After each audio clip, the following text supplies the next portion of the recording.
నమస్తే అండి, నేను రజాక్. ఉండవల్లి గారు, ఆ బూతులు మీకు వినపడలేదా? లేదంటే వినపడినా కూడా వినపడినట్టు నటిస్తా ఉన్నారా? ఈ రోజున అంబటి రాంబాబు గారిని కలవడం కోసం అని చెప్పేసి ఉండవల్లి అరుణ్ కుమార్ గారు సడన్ గా ఎంట్రీ ఇచ్చారు. జగన్మోహన్ రెడ్డి గారికి నొప్పి పుడతా బాధపడుతా వైసీపీ పార్టీకి ఏదైనా కష్టకాలం రాగానే వెంటనే ఈ మేధావి గారు స్పందిస్తూ ఉంటారు. నెయ్యి గురించి ఈ మాజీ కాంగ్రెస్ మేధావి గారు స్పందించిన తీరు చూస్తూ ఉంటే ఆశ్చర్యం వేస్తుంది. ఓ పక్క ఎన్డీటీవీ రిపోర్ట్ ఇచ్చింది, మరో పక్క సిట్ కావచ్చు, సిబిఐ కావచ్చు, ఈ రోజున ఈడీ కావచ్చు, అన్ని రంగ ప్రవేశం చేసి 600 పేజీల లెటర్ రిలీజ్ చేస్తే దానిలో అనేక రకాల అంశాలని చెబుతూనే 6000 కిలోల ల్యాబ్స్ అని ఒక కెమికల్ను కూడా తీసుకొచ్చినారు అని చెప్పేసి చూపితే వెరీ లో అంటే లో, కలవలేదు అని చెప్పేసి ఈయన సర్టిఫికెట్ ఇచ్చేశారు. కరెక్టే, అంబటి రాంబాబు గారు జైలుకి వెళ్ళారు అని చెప్పేసి వచ్చారు. మరి ఆ రోజున మాజీ ముఖ్యమంత్రిగా ఉన్నటువంటి ప్రతిపక్ష నేతగా ఉన్నటువంటి చంద్రబాబు నాయుడు గారిని అరెస్ట్ చేసిన రోజున మీరు ఎక్కడ ఉన్నారు? ఎక్కడికి వెళ్ళిపోయారు? మరి ఆ రోజు ఎందుకు కనిపించలేదు? ఎందుకు ప్రెస్ మీట్లు పెట్టలేదు? ఈ రోజున అంబటి రాంబాబు గారిని అక్రమంగా అరెస్ట్ చేశారనే విధంగా ఒక ప్రొజెక్షన్ ఇస్తా ఉంటే ఆశ్చర్యం వేస్తా ఉంది మా లాంటి వాళ్ళందరికీ కూడా. జగన్మోహన్ రెడ్డి గారికి కష్టం వచ్చినా బాధ వచ్చినా, వైసీపీ పార్టీకి ఇబ్బంది వచ్చిందంటే ఆ పార్టీకి సంబంధించిన నాయకులు కార్యకర్తలు బయటకు వస్తారో లేదో తెలియదు, కానీ ఉండవల్లి అరుణ్ కుమార్ గారు బయటకు వస్తారని ఈ రోజుతో నాకైతే అనిపించింది. టీడీపీ హయాంలో మందుకి సంబంధించి కావచ్చు, అనేక అంశాలకి సంబంధించి కావచ్చు, పోలవరంకి సంబంధించి కావచ్చు, మార్గదర్శికి సంబంధించిన చిట్ ఫండ్స్ విషయంలో కావచ్చు, రామోజీరావు గారి విషయం కావచ్చు, ప్రతి దాని మీద కూడా ప్రెస్ మీట్లు పెట్టి మాట్లాడేటటువంటి ఉండవల్లి అరుణ్ గారు మరి జగన్మోహన్ రెడ్డి గారి నాయకత్వంలో దుర్భాషలాడుతూ పవన్ కళ్యాణ్ గారిని ఇబ్బందులు పెడుతూ చంద్రబాబు నాయుడు గారిని జైల్లో పెడతా ఉంటే మరి అప్పుడు మాత్రం ఎందుకు స్పందించలేదు? ఈ రోజు కూడా నాకు అర్థం కాల.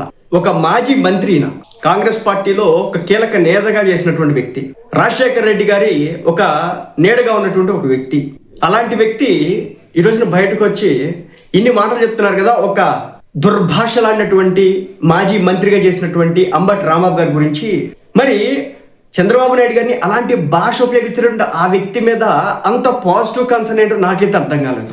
బహిరంగంగా లకారం భాష ఉపయోగించి దుర్భాషలాడితే ఉండవల్లి అరుణ్ గారు వచ్చి ఆయనకి సంఘీభావం తెలియజేయడం, పైగా ప్రెస్ మీట్ పెట్టడం, దాని గురించి వివరించడం, మాట్లాడడం, దాడులు చేస్తున్న వారిని జైల్లో పెట్టట్లేదు, కేవలం ఒక మాట అన్నటువంటి వ్యక్తుల్ని జైల్లో పెడతారా అని చెప్పేసి అడగడం చూస్తా ఉంటే ఆశ్చర్యం వేస్తుంది నాకైతే. ఒక మాజీ మంత్రి, ఒక సీనియర్, ఒక కాంగ్రెస్ పార్టీ లీడర్ అంటే వైసీపీ పార్టీకి నొప్పి వస్తే కాంగ్రెస్ పార్టీలో ఉన్నటువంటి లీడర్లకు కూడా బాధ పుట్టినట్టేనా అనేది ఈ రోజు మీరు చెప్పదలుచుకున్నారా? నాకు అర్థం కాలేదు ఆ విషయం. అంటే మాజీ కాంగ్రెస్ నేతలు అనుకుంటా వీళ్ళంతా కూడా. ఇప్పుడు కాంగ్రెస్లో షర్మిల గారు కదా పార్టీ అధ్యక్షురాలు, అది సంగతి.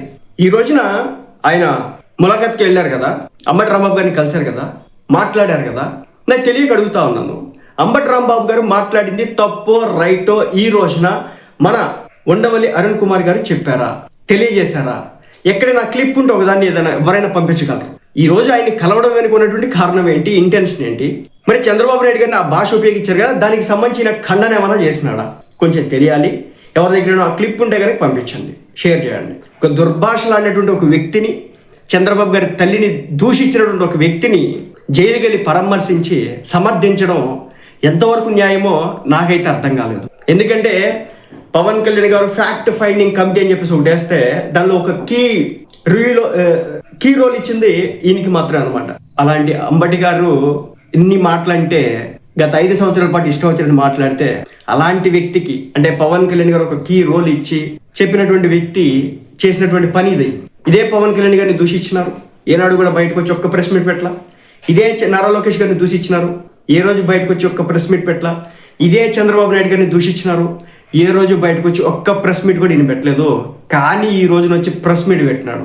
గత 5 సంవత్సరాల్లో టీడీపీ పార్టీ నాయకుల మీద, జనసేన పార్టీ నాయకుల మీద, టీడీపీ పార్టీ యొక్క పార్టీ కార్యాలయాల మీద, జనసేన పార్టీ యొక్క దిమ్మల మీద దాడులు జరిగినప్పుడు ఇదే ఉండవల్లి అరుణ్ కుమార్ గారు బయటకు వచ్చారంటే మనకి ఎక్కడ కూడా కనిపించడం. మరి అప్పుడెందుకు బయటకు రాలేదు? దేనికోసం రాలేదు? అర్థం కానటువంటి పరిస్థితి. ఇంకొకటి, ఒకప్పుడు చంద్రబాబు నాయుడు గారితో కూడా నాకు మంచి అనుబంధం ఉండేటట్టు అని చెప్పుకునేటటువంటి ఉండవల్లి అరుణ్ గారు మరి ఈ రోజున అంబటి రాంబాబు గారిని జైల్లో పెడితే వెళ్ళి పరామర్శించి వచ్చారు కదా.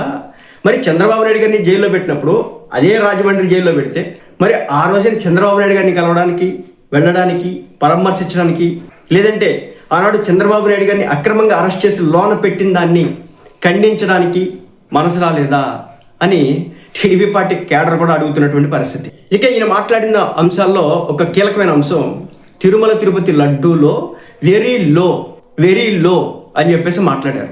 వెరీ లో అంటే ఏంటంటే ఈ అనిమల్ ఫ్యాట్స్ కావచ్చు, ఈ అడల్టరేట్ జరగడం కావచ్చు చాలా తక్కువ మొత్తంలో ఉంది, అది నెగ్లిజిబుల్, అసలు దాన్ని పట్టించుకోవాల్సినంత అవసరమే లేదు అని చెప్పేసి ఈరోజు నేను మాట్లాడాడు. ఉండవల్లి అరుణ్ గారు ఒక అడ్వకేట్ అనమాట. ఆయన అడ్వకేట్ అయ్యుండి ఇలా మాట్లాడడం ఎంతవరకు సమంజసం అర్థం కాలేదు నాకైతే. 10% కంటే తక్కువ కల్తీ ఉంటే టెస్టుల్లో బయటపడదని రిపోర్ట్లో స్పష్టంగా ఉంది.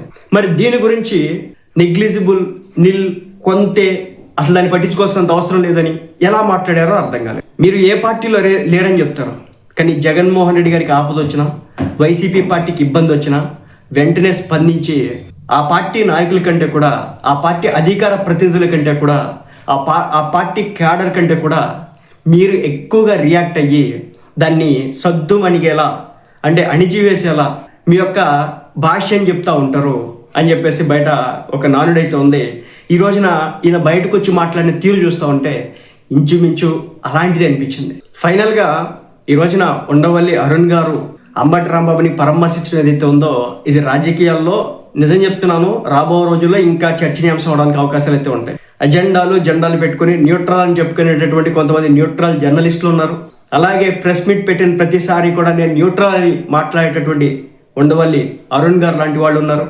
సో వీళ్ళందరినీ కూడా ఈ రోజుతో మనకు క్లారిటీ అయితే వచ్చింది, వీళ్ళంతా కూడా వైసీపీ పార్టీకి సంబంధించిన సానుభూతి పరులే అని. వాళ్ళు తప్పు చేసినా ఒప్పు చేసినా దాని గురించి ఎక్కడ మాట్లాడరు, స్పందించరు, ప్రతిఘటించరు, ఏమీ చేయరు. కానీ వేరే పార్టీలకు సంబంధించి తన చిన్న అంశం జరగగానే చాలా తీవ్రమైన స్థాయిలో రెచ్చిపోతా ప్రెస్ మీట్లు పెట్టి ఈ రోజు జరిగినటువంటి సంఘటన, జగన్మోహన్ రెడ్డి గారి హయాంలో జరిగినటువంటి ఈ సంఘటన ఏదైతే ఉందో ఈ కల్తీ నెయ్యి వివాదం, ఇదే కనుక చంద్రబాబు నాయుడు గారి హయాంలో జరిగితే కనుక ఉండవల్లి అరుణ్ కుమార్ గారు ప్రెస్ మీట్ పెట్టకుండా ఉంటారా, మాట్లాడకుండా ఉంటారా, ఈ పార్టీకి రియాక్ట్ అవ్వకుండా ఉండేవాళ్ళ? మరి ఈ వివాదంలో ఎందుకు రియాక్ట్ కావట్లేదు అని చాలా మంది ప్రశ్నిస్తా ఉన్నారు. మరి దీనికి సంబంధించి ఆయన దగ్గర నుంచి ఎలాంటి సమాధానం వస్తుందో చూడాలి.